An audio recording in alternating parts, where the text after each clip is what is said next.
नमस्कार, मैं डॉक्टर संजीव कुमार सिंघल, हृदय रोग विशेषज्ञ। आज मैं आपसे जो चर्चा करने जा रहा हूँ एक बहुत ही महत्वपूर्ण विषय के ऊपर।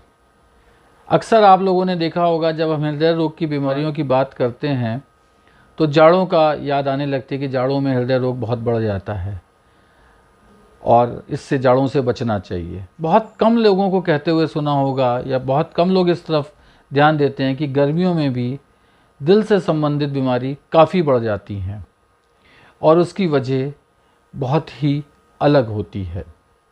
क्यों बढ़ती हैं? जब भी बाहर का टेम्परेचर बहुत बढ़ जाता है और हम इस गर्मी में बाहर निकलते हैं तो अक्सर हमारे शरीर में पानी का कमी होने लगती है। दूसरा, हमारे जो तंत्र हैं, सिस्टम हैं, अपने को शरीर को ठंडा रखने के लिए हमारा जो शरीर की बाहरी वेसल्स हैं वो डायलेट करती हैं, फैलने लगती हैं, जिससे ज़्यादा से ज़्यादा खून सर्कुलेट हो बाहरी त्वचा की तरफ और पानी निकल करके हमारे शरीर को ठंडा कर सके, क्योंकि अधिक गर्मी सीधे सीधे हमारे शरीर को नुकसान करती है, हीट स्ट्रोक करती है। तो ये एक नेचुरल प्रोसेस है बचाव का। लेकिन इसके एवज में जो नुकसान होता है वो ये होता है कि शरीर में पानी की कमी होने लगती है। इस कमी की वजह से खून में गाढ़ापन आने लगता है और ब्लड प्रेशर कम होने लगता है, बेहोशी या सिनकपी आ सकती है हमको। खून में गाढ़ेपन की वजह से हार्ट अटैक की संभावना बढ़ सकती है। इसकी वजह से जो दूसरी सबसे बड़ी चीज़ है वो ये है कि आपका ब्रेन स्ट्रोक हो सकता है, दिमाग के अंदर पैरालिसिस जिसे कहते हैं। तो इन चीज़ों की संभावनाएं बहुत बढ़ जाती हैं।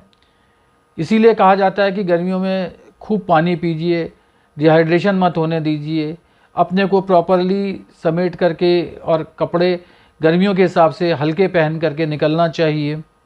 छाए में ज़्यादा रहने की कोशिश करनी चाहिए। इसके अलावा एक और बहुत इम्पॉर्टेंट चीज़ जो गर्मियों में देखने को मिलती है जब शरीर गर्म होने लगता है वो है हृदय की धड़कन का बढ़ना।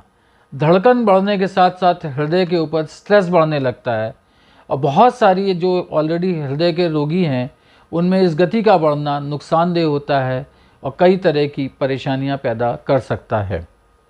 तो इसी वजह से ये कहा जाता है कि गर्मी में भी हमें उतना ही सावधानी बरतनी चाहिए जितनी सर्दियों में। इसके अलावा बदलते मौसम में एक और चीज़ देखने को मिलती है कि अक्सर इन्फेक्शन हो जाता है, खांसी, जुकाम, बुखार और तरह तरह की बीमारियां और शरीर में लगती हैं जिनसे बुखार भी आता है। इन बीमारियों का ख़ास तौर पे जो हार्ट के पुराने पेशेंट हैं उनका तुरंत निदान कराना चाहिए, क्योंकि ये सब की सब हार्ट के ऊपर लोड डालती हैं, एरिथमियाज़ पैदा कर सकती हैं, सिनकपी पैदा कर सकती हैं और सेप्टिसीमिया इस तरफ अगर जाते हैं, खासकर अगर डायबिटिक हैं आप, तो ये इन्फेक्शन आपके लिए बहुत ख़तरनाक साबित हो सकते हैं।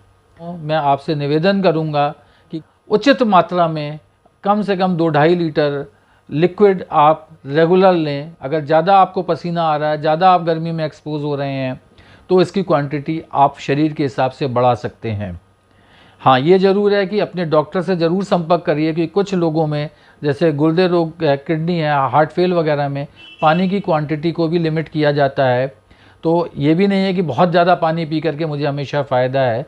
कहीं अगर आपकी बीमारी गंभीर है, सीरियस है, तो अपने फिजिशियन से या अपने कार्डियोलॉजिस्ट से या अपने डॉक्टर से, जो भी आपके जिसके अंडर में आप ट्रीटमेंट ले रहे हैं, उनसे सलाह मशवरा ज़रूर करिए और छोटे से छोटे सिम्टम्स और परेशानी को अवॉइड ना करें, नज़रअंदाज ना करें। तुरंत उसके निदान के लिए, तभी आप स्वस्थ रह सकते हैं, हेल्दी रह सकते हैं।